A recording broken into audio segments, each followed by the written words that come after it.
नमस्कार, मैं हूँ आपका दोस्त विजय विद्रोही। आप मुझसे जुड़ चुके हैं, इसके लिए आप सबका तहे दिल से शुक्रिया।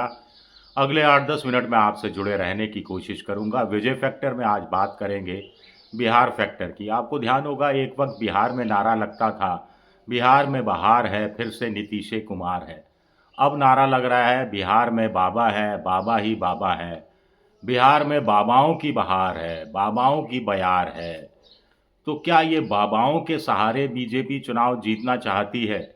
और क्या सरेंडर कर दिया है नीतीश कुमार ने इन धर्म गुरुओं के सामने, जो हिंदुत्व का राग अलापने में कोई कोर कसर नहीं छोड़ रहे हैं? तो इन दिनों बिहार में बाबाओं की बहार है। एक बाबा है बागेश्वर धाम के धीरेन्द्र शास्त्री, जिनकी यहाँ एक पारिवारिक समारोह में प्रधानमंत्री नरेंद्र मोदी का भी जाना हुआ था।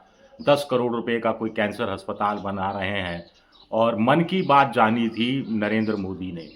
और बाबा बागेश्वर भी मन की बात समझ गए नरेंद्र मोदी के कि नरेंद्र मोदी बिहार चुनाव में उनसे क्या उम्मीद कर रहे हैं, और फटाफट पहुंच गए गोपालगंज और वहां पर सत्संग किया, कथा सुनाई और कहा कि भारत को फिर से हिंदू राष्ट्र बनाना है और इस दिशा में आगे बढ़ेंगे तो बिहार पहला राज्य होगा जो हिंदू राज्य कहलाएगा।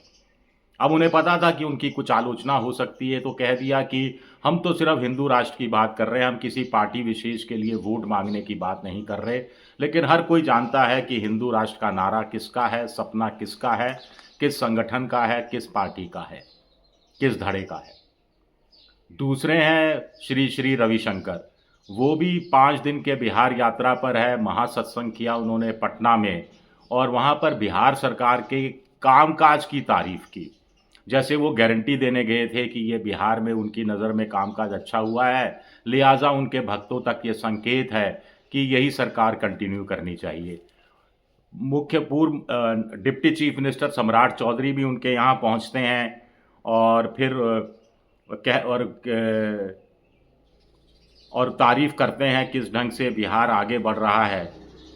तेजस्वी यादव की तरफ से कहा जा रहा है कि अब इससे साफ हो गया है कि बिहार में चाहे नीतीश कुमार हो चाहे बीजेपी हो, इनको अपने डबल इंजन पर भरोसा नहीं है, अपने विकास के कामों पर भरोसा नहीं है, क्योंकि कुछ करके तो दिखाया नहीं है। और तेजस्वी यादव के मुकाबले दो दो बाबा चुनाव मैदान में एक तरह से उतार दिए हैं, श्री श्री रविशंकर और धीरेन्द्र शास्त्री, बागेश्वर धाम के आचार्य धीरेन्द्र शास्त्री को।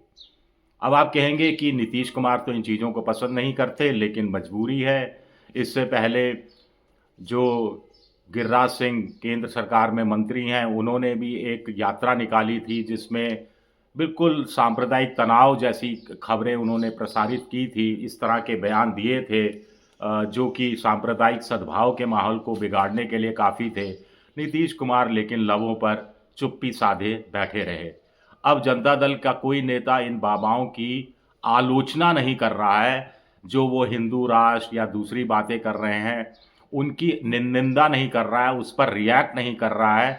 इसका मतलब कुल मिलाकर इनडायरेक्ट रूप में जो ये टिप्पणियां कर रहे हैं उनका समर्थन कर रहा है। तो नीतीश कुमार को मुबारक हो, हिंदू राष्ट्र की बात उन्होंने स्वीकार ली है। उन्हें भी लगता है कि हिंदू राष्ट्र बनना चाहिए। अब देखिए कि राजीव रंजन जेडीयू के चीफ प्रवक्ता क्या कह रहे हैं कि बिहार में पिछले 20 साल में कोई सांप्रदायिक दंगा नहीं हुआ। सारे समुदायों को अपनी बात अपने रखने का अधिकार है और सामाजिक ताने बाने का देश में एपीसेंटर, मरकज़, केंद्र बिहार रहा है। ये उन्होंने एक जनरल स्टेटमेंट जारी कर दिया है। उधर जो बीजेपी के लोग हैं वो खुलकर कह रहे हैं कि साहब, कोई भी धार्मिक गुरु बिहार आने के लिए आज़ाद है, चाहे हिंदू हो चाहे वो मुसलमान हो। यानी उनको लग रहा है सिर्फ हिंदू गुरु आते रहे तो मज़ा नहीं आएगा, सांप्रदायिक ध्रुवीकरण नहीं हो पाएगा। एक आध मुस्लिम धर्मगुरु भी आना चाहिए, ओवैसी जैसे लोग भी आने चाहिए, उनको भी भड़काऊ भाषण देने चाहिए ताकि मामला बराबर का हो जाए, बैलेंस हो जाए, मुसलमान पोलराइज्ड हो जाए और ऐसे पोलराइज्ड मुसलमानों को देखकर हिंदू और ज़्यादा पोलराइज्ड हो जाए बीजेपी के पक्ष में। ये कुल मिलाकर गणित बीजेपी नेताओं का समझ में आ रहा है और सर्वधर्म समभाव की बात बीजेपी के लोग ज़रूर कर रहे हैं।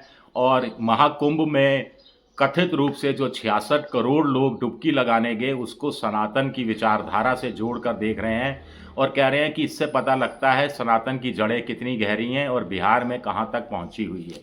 बिहार में विकास के नाम पर वोट पड़ेगा मुश्किल है, बिहार में योजनाओं के नाम पर वोट पड़ेगा मुश्किल है, बिहार में जाति के नाम पर वोट पड़ता रहा है, इस बार भी पड़ेगा।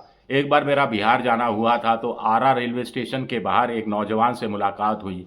उन्होंने कहा कि हम नौजवान जातिवाद पर यकीन नहीं करते, लेकिन हमारी ही जाति का सांसद हो जाए, हमारी ही जाति का विधायक हो जाए, हमारी ही जाति का विधायक मंत्री बन जाए तो अच्छा ही है। तो ये इस तरह का स्वभाव बिहार की जनता का मोटे तौर पर जो मुझे सुनने के लिए मिला था। अब आगे एक खबर और है बिहार को लेकर, बड़ी इंटरेस्टिंग खबर है। बिहार कब बना था? 50 के दशक में बना था। हर साल बिहार का जन्मदिन होता है। किस तारीख को होता है? 22 मार्च को होता है। कभी सुना कि बीजेपी ने बिहार का जन्मदिन मनाया हो, स्थापना दिवस मनाया हो? कभी सुना है इतने जोर शोर से बनाया और बिहार के बाहर भी मनाने का प्रयास किया हो?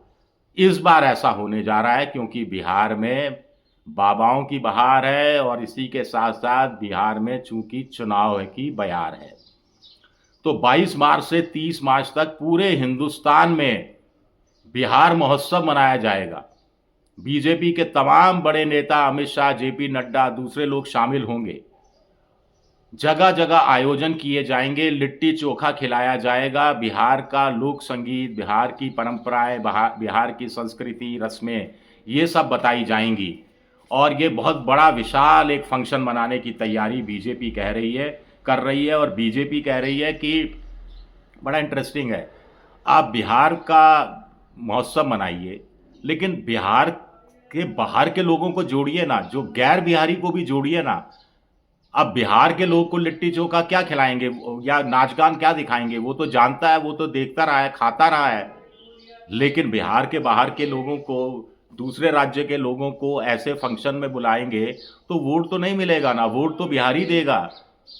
अप्रवासी बिहारी, जो नॉन बिहारी, जो नॉन बिहार का, बिहार के बाहर रहने वाला बिहारी।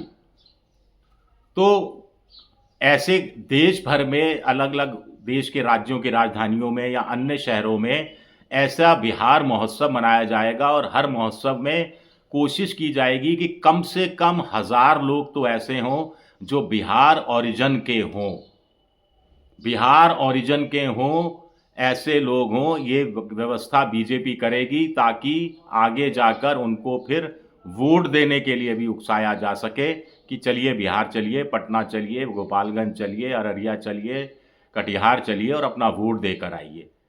तो इस तरह से भी बिहार को कैश करने की कोशिश बाबाओं के जरिए और महोत्सव के जरिए करने की कोशिश बीजेपी लग रही है। इसका तोड़ महागठबंधन क्या निकालता है, ये देखना दिलचस्प होगा। मेरा वीडियो देखने के लिए बहुत बहुत शुक्रिया।